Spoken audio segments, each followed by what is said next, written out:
Welcome back to another episode of the Tiny Mic Sessions. As you know, the Tiny Mic Sessions is a new series of interviews where I take my tiny mics and I go all around Montreal to interview your future favorite musicians and their future favorite industry professionals. And today I am lucky to be joined by none other than Nino from Nino and Electric Soul. Thank you for being here. Thank you very much for having me. Yeah, it's a pleasure. I'm really happy you reached out, and I'm thrilled to have you on the platform because I've actually been listening to your music for a while, and I saw some of your songs live, and I've been seeing your sessions online, and I was waiting for this music to come out on a record. And then now the EP came out, so I want to start by telling you congratulations on putting out your first EP called P.A.S.T. Yes. Right? Yes. I really enjoyed listening to it, and it's cool to me because some of these songs already felt familiar because I had seen them online some places, and to now have a fully fledged out version of them was really cool. So I just want to start by asking you how it feels to have those songs out. Do they still feel fresh? Are you excited to play them live? How did they come about? Well, first I want to say thank you for the kind words.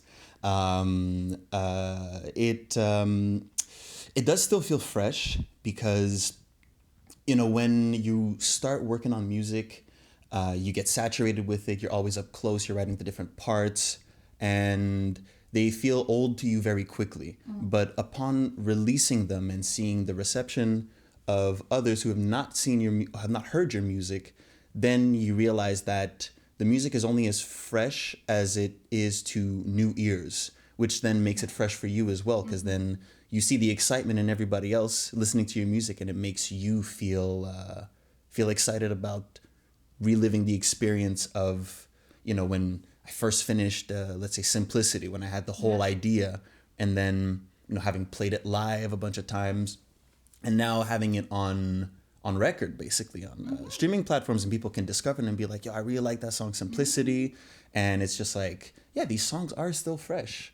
So Simplicity is the first one you put out, right? You put it out as a single initially? Yeah, Simplicity is the first one I put out. Yeah, I really like that one as well. Do you want to tell us the story of how that came to? Simplicity came about with a conversation that I was having with a friend of mine, and we were talking during the pandemic over the phone, and they were talking to me about school and how everything is just very stressful, and how if life was how it was in the caveman days, that all they would have to do is just cave drawings and figure out what they gotta hunt and just live a simple life. And then the thought of why could it be so simple when it's always complicated just came into mind, and that line kind of stuck.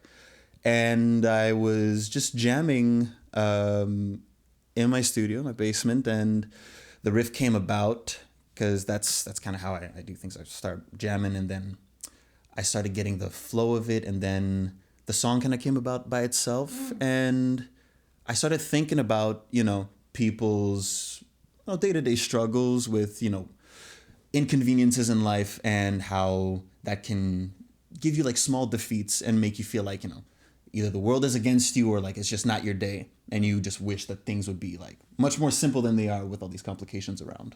Yeah. Oh, that makes total sense. Yeah.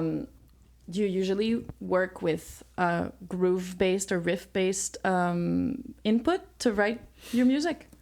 Yeah, I do. So the thing with my process is I grew up playing a lot of metal and listening to a lot of metal bands, and a lot of it comes from the riff, and then you add the groove later on, and afterwards you add in the lyrics. So my process is still kind of the same.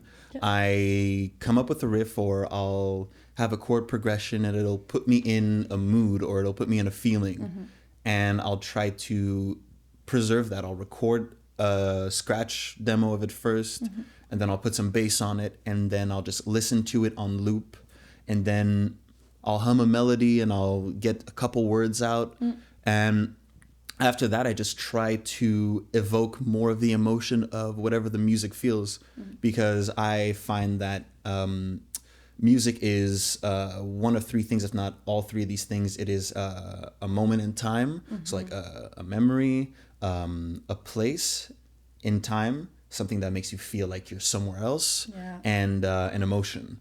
So whatever thing that it's making me feel, I will try to go deeper into that and try to have the lyrics reflect that. And I usually either take from personal experience, or I try to think of, how would somebody else go about this? And I try to think of, things that are going on in my friends' lives. And I don't put too much of their personal information. Try to keep it as broad as possible, so they don't recognize. We don't know. I don't try to make people feel targeted when I'm writing music, but enough so not so much that it's like, the song is about me, but just like, oh man, I really feel what you're. Like real life events. Yeah. Because that's what music is to me. All my favorite artists, they talk about stuff that happens throughout the world, and current events, talking about how we should remember past events and how those are relevant to today. Music can be a very engaging and a very political tool, as there's like a lot of protest music and a lot of like revolutionary music. And I find that that is the right spirit to keep when writing music. You want to make it as impactful but as natural as possible. So does that mean that there's phases and moments in your life where it's easier or harder to write? Because if you're writing off of real life experiences, that ebbs and flows, right? You have no control over that, truly. So how does that affect, like, do you feel like different events in your life kind of trigger writing more music, or? Oh yeah, definitely. If I'm on if I'm on a high and there's like different life events coming in, I'll find either myself like writing some lyrics down and notes in my phone, or I'll just be playing some stuff. I'll be practicing some stuff, and I'll have this idea, and it'll make me like feel really nice. And if it's other like lower events, then the music will definitely reflect that. There's like a demo which I feel is kind of the inception of what would have become Nino and Electric Soul, like really, really, really early on. Like I think it was winter 2019 or something like that. Okay. And I wrote this. I had this riff and I was just like moving it around, and it was kind of somber, a little melancholic, but redeeming at the same time. And it's that is in my old laptop. You still remember that? Yeah, I still remember it because the riff was such. Let me just play it. Real quick. I was gonna ask you, like, you have your guitar right there. Let's see.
Something like that. That was like the line at the top. I don't quite remember like the. I mean, 2019 was like 6 years ago. So honestly, big props for you. Six years ago, something like that. Sick. But yeah, you're right. That riff just kind of stuck with me, and it's very nostalgic sounding. Yeah. And it was kind of at a point in time where I was coming out of being in my metal band, and I was just kind of like, okay, where do I go? What kind of music do I want to make? And I think that riff just reminded me of where I came from before getting into all that journey, and it definitely helped me like stay focused and be like, okay, like this is what I like. This is what I like, and this is where I want to go from there. Yeah. What you're saying is leading exactly into where I want to go with the next question, which is what for the people that don't know your background, because I'm slightly aware of where you come from musically, Yeah. but for the people that are not aware of your background, what do we need to know about Nino to understand the music you make now? Like, what's the quintessential stuff that's shaped you as like a musician? Sorry. So from jump, like from birth, my mom brought me to her rehearsals on some pretty big productions, and one of the like my earliest childhood memories is going up to Quebec City and watching her do the musical review at Génération Motown, and that's where I was introduced to the Motown sound. So early Michael Jackson and the Jackson 5, Stevie Wonder, Marvin Gaye, Smokey Robinson and the Miracles, Martha and the Vandells, Diana Ross and the Supremes, the Four Tops, the Temptations, and that music just blew my mind. And not only the music, but seeing the musicians and watching the sound check, not necessarily watching the rehearsals, but watching everybody interact with each other and seeing that life was just so enchanting, and it was so amazing. And that stuck with me. Like it still sticks with me to this day, because I'm in the music industry, and I do the same thing that my mom was doing when she was about my age right now. And that shaped my early childhood. Then while playing a video game, I discovered Jimi Hendrix, Voodoo Child. And that's where my dad's influence comes in with rock and a little bit of jazz here and there. Like I was just so fascinated by the sound of Hendrix, how wild but yet controlled and intentional it was. And then amongst other things, my brother, hip hop, dance hall, and like 2000s R&B. So I got a mix of all of that in my house. Yeah. So different eras all merged into the same household kind of shaped my my musical upbringing. Then so you were playing from the get-go. You were playing from... Well, I was singing from the get-go. Okay. I was put in piano lessons, and I did one recital, and my mom tells this story like all the time when I talk about my journey with guitar. She came to get me after lessons one day, and she saw that I was dancing next to the teacher, who was just like jamming. Yeah. Because we were practicing, and he was making me do some exercises, and I would just remember going, this would be so much easier if I had a guitar. I was like, what, like 4 years old. And I was just like, this would be so much easier if I had a guitar. And he was like, okay, yeah, but you're in piano class right now, so just like, do it. And I was like, you don't understand. If you put a guitar in my hands, all of this it would just make so much more sense. And I remember them putting me in guitar lessons and me being like very captivated, and it's like you knew. Yeah, I did indeed know from a young age. Sorry. And my parents got me a blue guitar, like a tiny blue guitar for kids. I was in sports at the same time, in football, so I didn't really take it all that seriously. But then I started learning a few riffs here and there. And one of the first riffs I really got into learning a lot was, what was it? It was Paradise City by Guns N' Roses, which then put me down the Slash rabbit hole. Yeah. And Slash is my first guitar hero ever. And I had discovered one of his more recent projects at the time. That would have been about, 2008, maybe. And it was actually on this guitar that I learned a Velvet Revolver riff called Slither. That was my first introduction to drop D, drop D tuning and all of that. And I started coming back to the guitar a lot more. And at one point, I was just showing a lot of interest. And I was practicing the riffs on this guitar and on my small guitar at home. And I begged my parents for an electric guitar. And I wanted a Les Paul because I was a Slash fan. And I remember Christmas 2000 and 2009, because I was in 4th grade. They got me a Strat style guitar, which is not what I wanted. So I was a little bummed out about that, but it was an electric guitar still an electric guitar, yeah. And I had a little amp with it, and I was like, it's not what I want, but I'll work with it. Yeah. And I put so many hours into that thing. And one of the first riffs I ever learned on electric guitar was Enter Sandman, and that spun me into the metal rabbit hole, because it was like the gateway drug. You know? And even before then, my parents were listening to this one group called Disturbed. Okay. My mom is not a fan of metal, but she likes good vocals, and David Draymond, the lead singer, she was like, I love the way he sings. And when I was 9 years old, we actually went to go see Disturbed at the Bell Center, and that's where I also discovered Skin Dread, and they're kind of like a fusion between like dance hall reggae and metal. Wow, that's cool. Okay, yeah. They're a really, really cool band, and I was just like, this is so cool.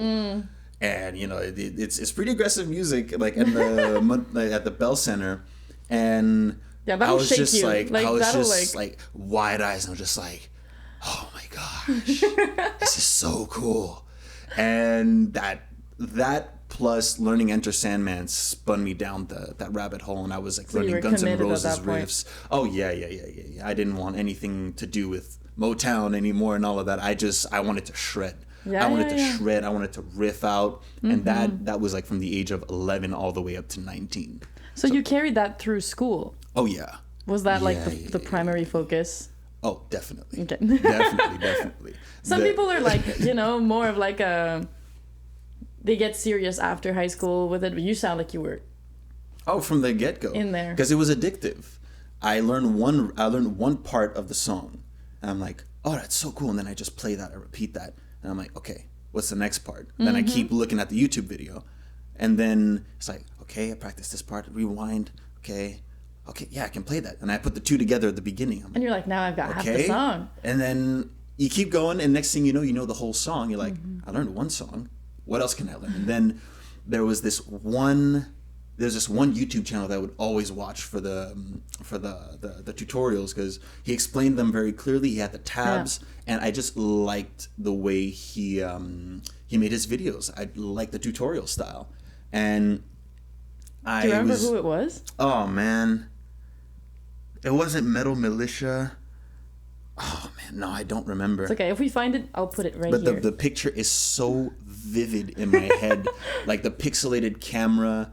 I would go on YouTube on my PlayStation 3, and I would watch these videos, and I would go on his channel. Not necessarily like listen to the albums and be like, oh, I want to learn this song and this song. I would just be like, what else is he teaching? And I would learn all these riffs, and you know, just so much Metallica.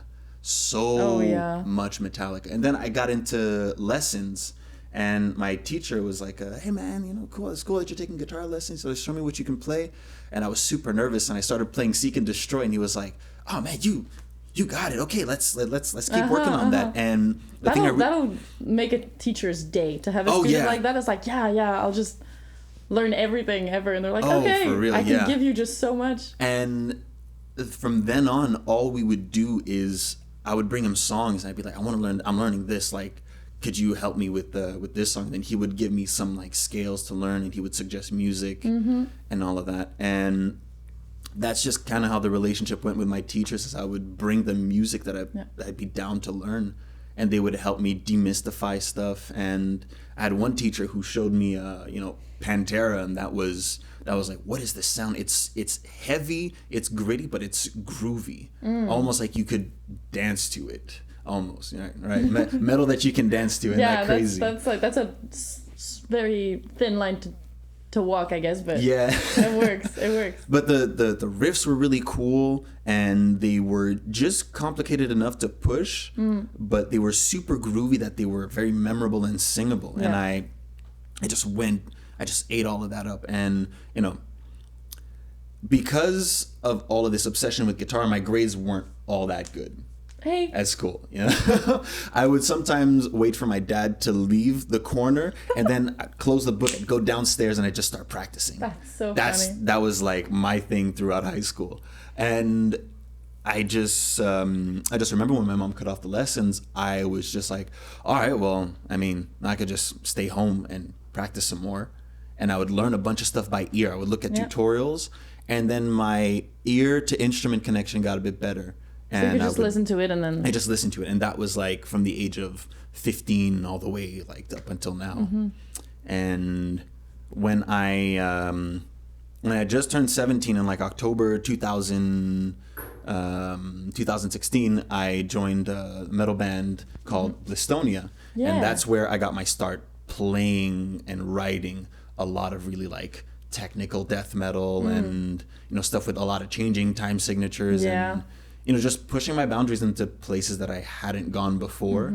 And I was in that band for like 3 years, and it was some of the most fun times I had ever had playing, because we would rehearse 3 times a week. Oh, wow. So you guys were tight. We were always coming up with some new stuff, and we were just always getting better and better and better and better and tighter. I remember towards the end of the existence of the group, like the songs that we were writing in the beginning, like they just sounded like so tight, like we could play them blindfolded almost. Yeah. And the music that we were writing up until that point started to get more melodic and a little bit more structured, and like they were longer, they had different parts. I had a lot more of my hand in writing these songs. And were you guys writing like quite literally writing charts, or was this writing like in a session? It was all memory. Yeah. Okay. I had started taking jazz guitar lessons to understand theory and things of that nature, but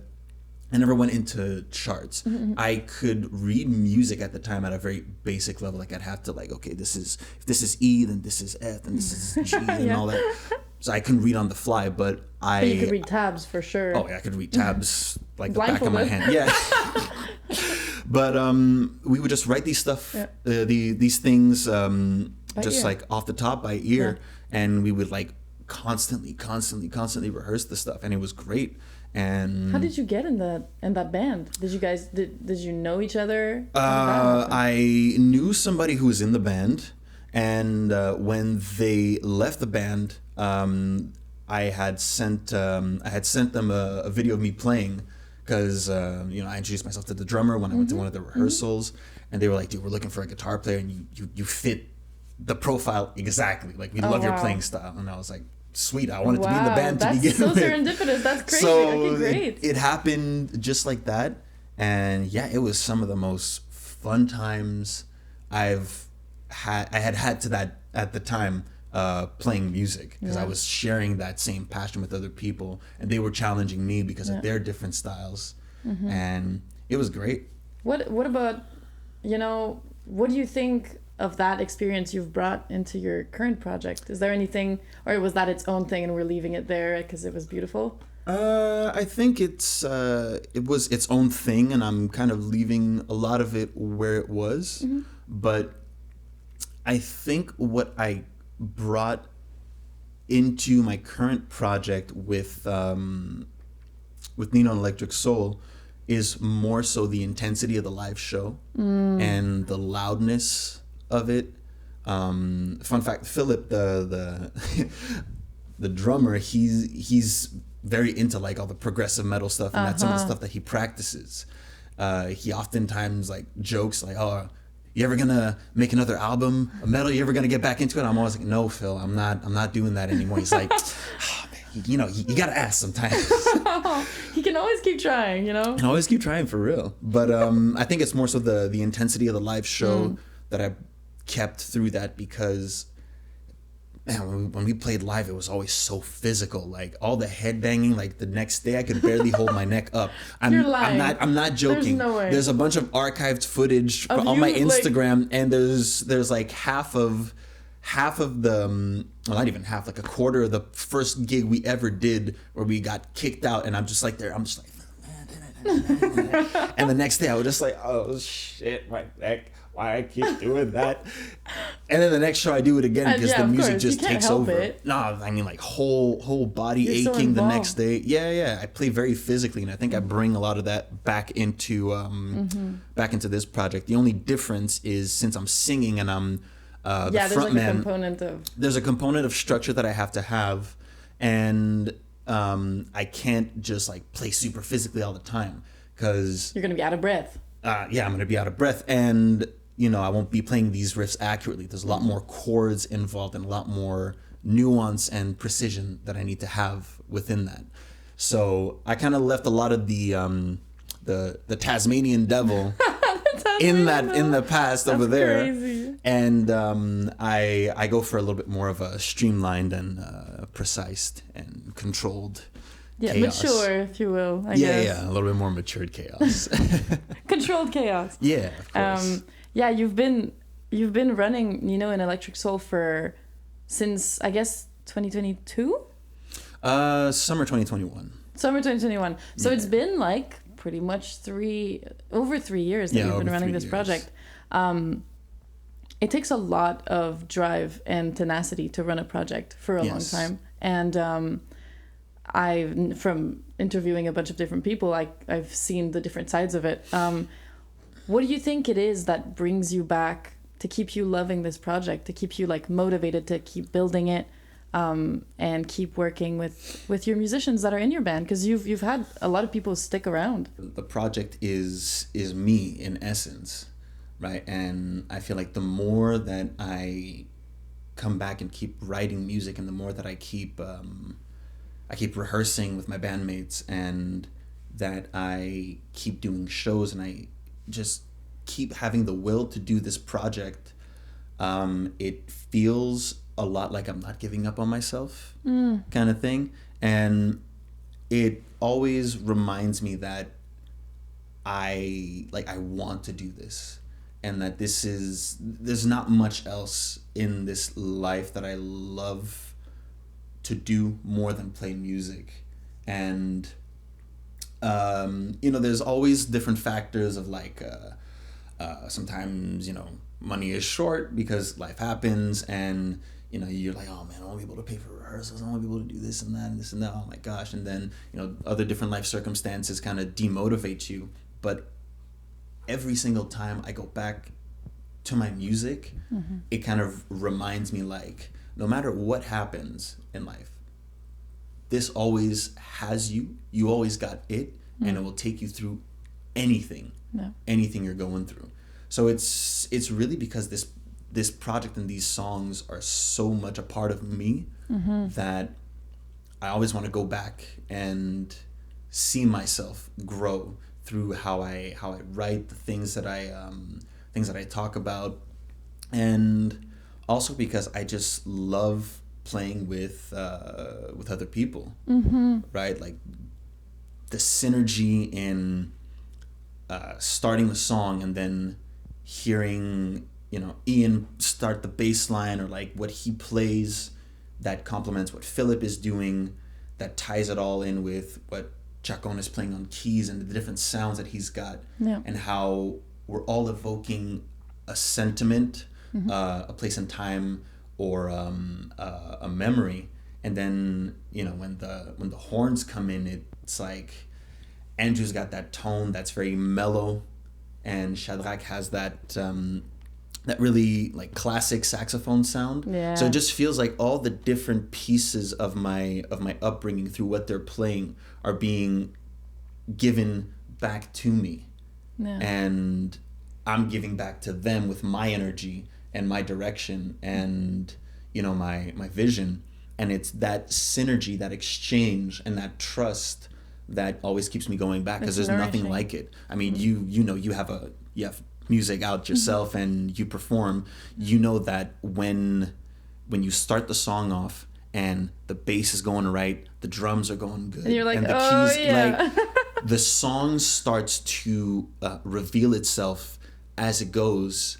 And then when you start singing, then it all comes alive, and there's no other feeling like it. That's true. It's such a rush. I know, it's beautiful. Do you feel like are you more of like when you think about your project, do you think about your live performances before your records, or do you think about the records as the main thing and the live performances accompany them? These days it's a bit more interchangeable. Yeah. Because I'm getting a bit more comfortable using Ableton and the drum machines within it. But before, it was all about the live performance. Yeah. I would write my songs to then bring them to the band, and then we would prepare for a show based off of these songs. And the songs were almost always about live performance.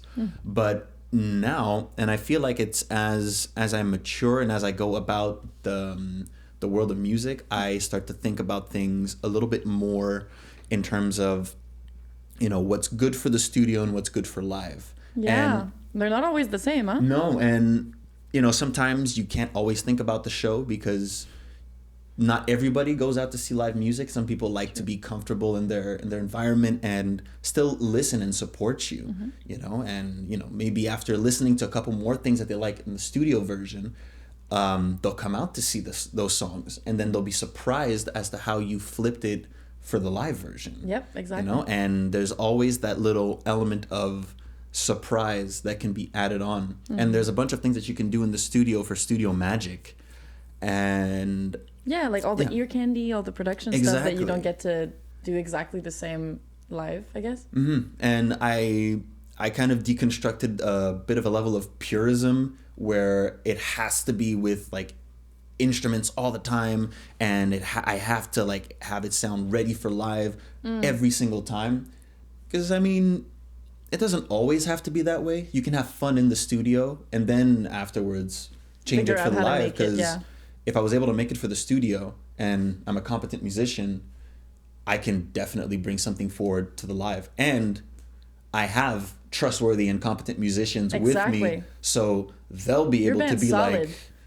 like, they can definitely be like, well, that works for the studio, but let's try this for the live. And I'm not so much a kind of person, no, I want it, like, it has to sound like this. You play your part, and just like, don't say anything. It's not a dictatorship in my band. You've got democracy at Nino and Electric Soul. Yeah, because sometimes I got an idea, and if the idea doesn't work, like, they'll tell me and they'll be like, no, that doesn't work. We should stick to this instead.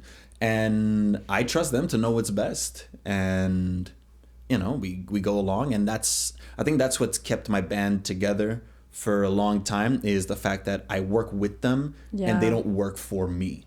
Yeah, I was going to ask you about that, because depending on the project, you said the project is you, and I feel that same way about my music, and I think a lot of people kind of end up feeling that way. But nonetheless, it's a team sport, right? Exactly. And so how do you feel your relationship with your band members as it relates to the project? You spoke about paying for rehearsals. You spoke about how does that work in terms of how you build your rapport with them? Well, I take care of mostly everything because I feel it's my project. I started it on my own. It wasn't kind of a thing where we were all together and then the band kind of became out of this like synergy, like, oh, we were all friends in high school, we started the band, and then whatever. I sought out, like, you hired them. Well, not so much I hired them, I more so sought them out, because I look more for like how the interactions are. Like Ian, I hired him first for a different thing that I was doing. It was like during my flamenco days, I had this friend called Selmke, and she was doing this feature for MT Live. Okay, cool. And she asked me to put a band together, and I contacted Ian and a couple other musicians for that I went to St. Lo with. And I just remember really liking his presence and liking how he played bass. And I was just like, this guy is cool. I like this guy. Let me put him in the project. Yeah. Because I like how he plays. And at the time, I didn't really have a network of musicians. And all I had were the people that I knew from school. Yeah. So I was like, this dude seems like a solid guy, and let me give it a shot. Yeah. And he's still in the project till this day. So he made it, yeah. Yeah, he made it through. He must be doing something right. And yeah, so Philip, I actually met one of his friends during it wasn't that summer. It was summer 2022. Starting I think it was my third semester in Saint Laurent, and I met one of his friends, and he was like, "Oh, dude, you're in Saint Lo? Oh, dude, like I got a friend who goes to Saint Lo. He's a kick-ass drummer." And then I ran into him a little bit further along my walk, and I was like, "Yo, you're Phil, right?" He was like, "Yeah." I was like, "Well, your friend told me that you're a sick drummer, So I mean, I guess I'll see you when school starts. And we were in the same when the semester started. We were in the same studio class. Oh, there you go. And I got to hear just how solid he was, and I was like, no, I can't not have you in my band. So you need him. I was just like, come on, come on board, man. Like I have to have you. And Shadrach, I had met him for the first edition of El Dorado, and I just liked how he played, and I was like, dude, you really, really, really good player, man. Let me keep in contact with you. So you never know who you're gonna bump into as the moral. Like you've met these people everywhere. Exactly. And Chacon and Andrew, I met them at the same place. So when I used to play flamenco, I was very, and still am pretty close to the Latin community in Montreal. And there was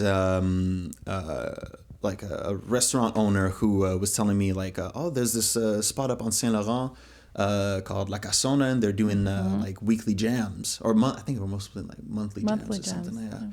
And he was like, you should go and check it out, you know, like you play flamenco. There's some flamenco guys that go there, and they play a bit of everything.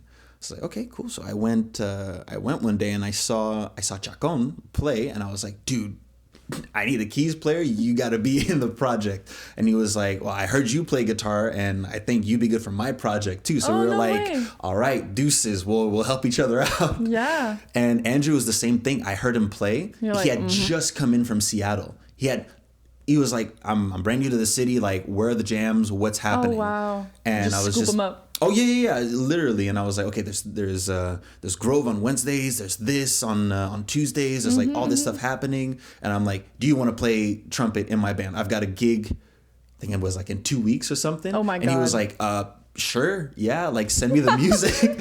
And that was the second edition of El Dorado, where I had these guys in. At the time, I had a different drummer and I had a backup singer, who are no longer in the project, but that was like the first inception of like what the band looks like today. And it was really just more like, I like what you do, let's do something together. Let's try it out. Because it's never something about like, okay, I'll pay you to do this or I'll pay you to do that, because you can pay anybody to do anything. Right. But it's about how the exchange feels with the other person. Do you like working with this person? Does this person playing, and does their presence make you feel confident to do what you can do and what you're able to do when you're on the bandstand? Oh my god, yeah. And that's something I learned with my mom. Yeah. When I was 19, she asked me to be her backup singer. And I had, again, the whole story with the metal band I had left, and she was like, I need a male backup. I don't know where to look. I know you can sing. I know you've got the ear because you can play all this crazy stuff.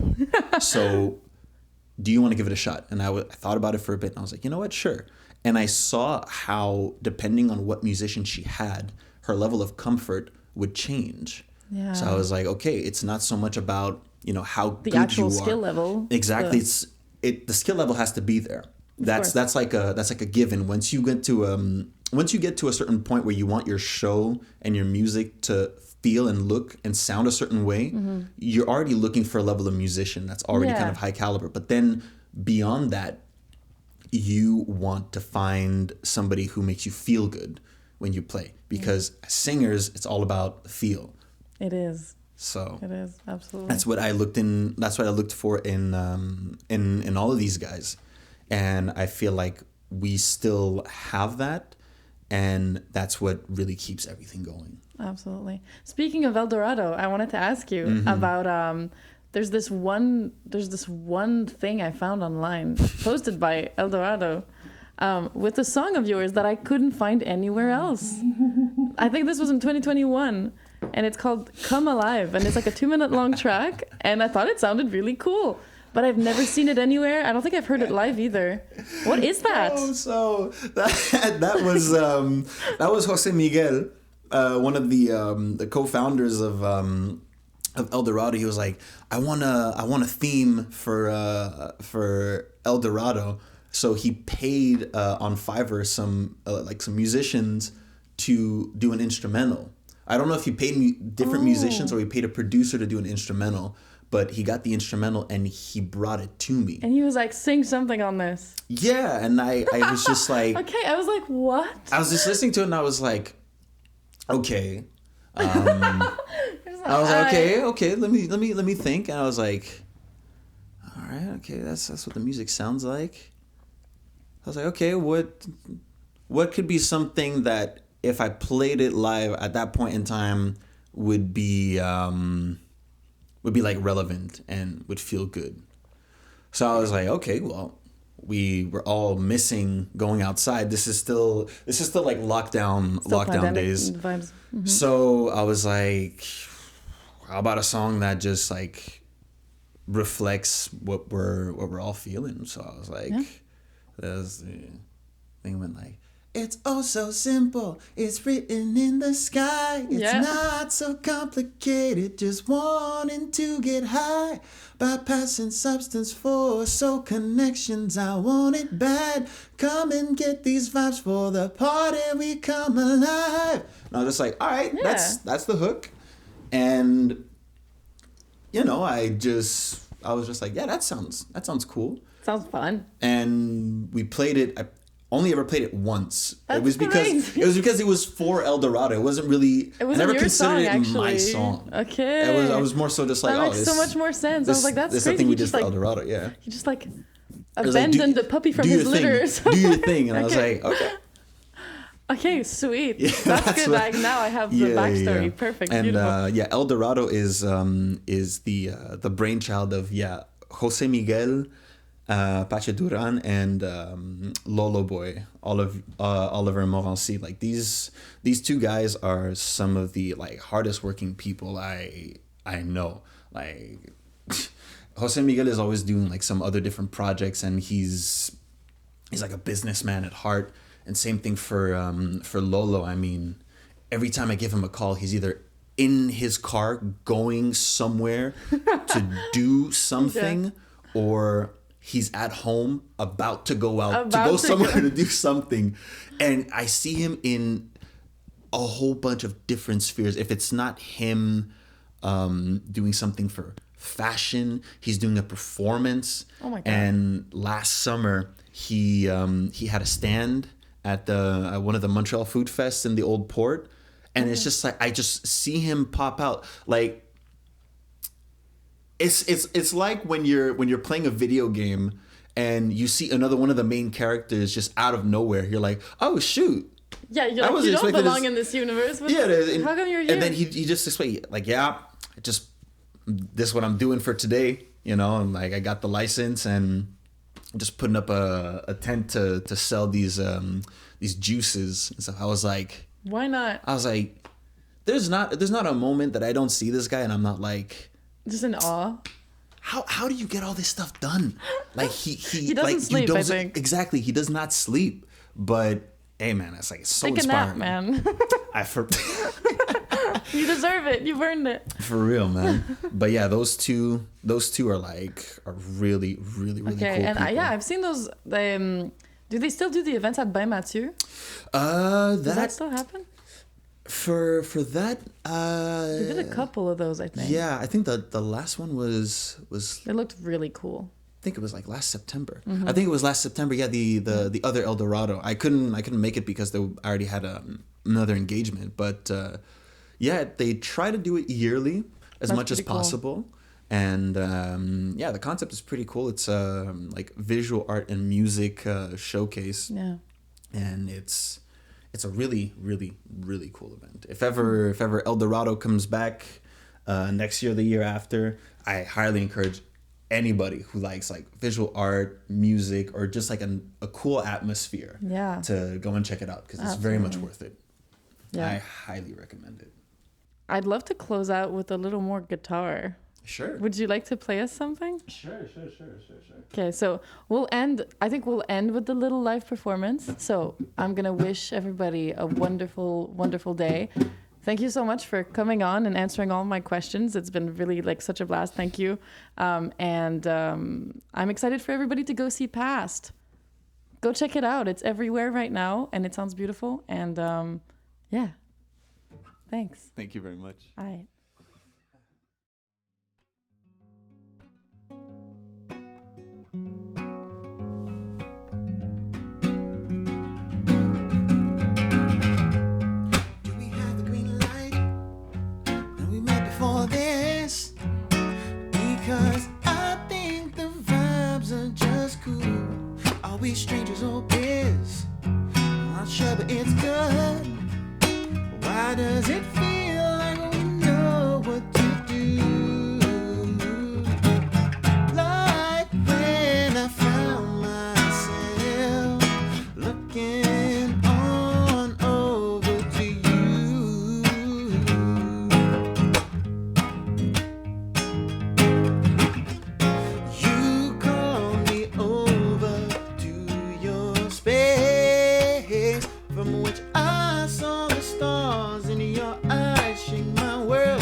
is spinning like a hurricane. So won't you open up yourself to me and love you how it's supposed to be? Yeah, yeah. Won't you open up yourself to me and let me love you how it's supposed to be? Oh yeah. 'Cause even in the way that we dance felt like a memory I lived before. Do we have the green light? Have we met before this? Because I think the vibes are just cool. Always strangers or pairs. I'm not sure, but it's good. Why does it feel like we know what to do?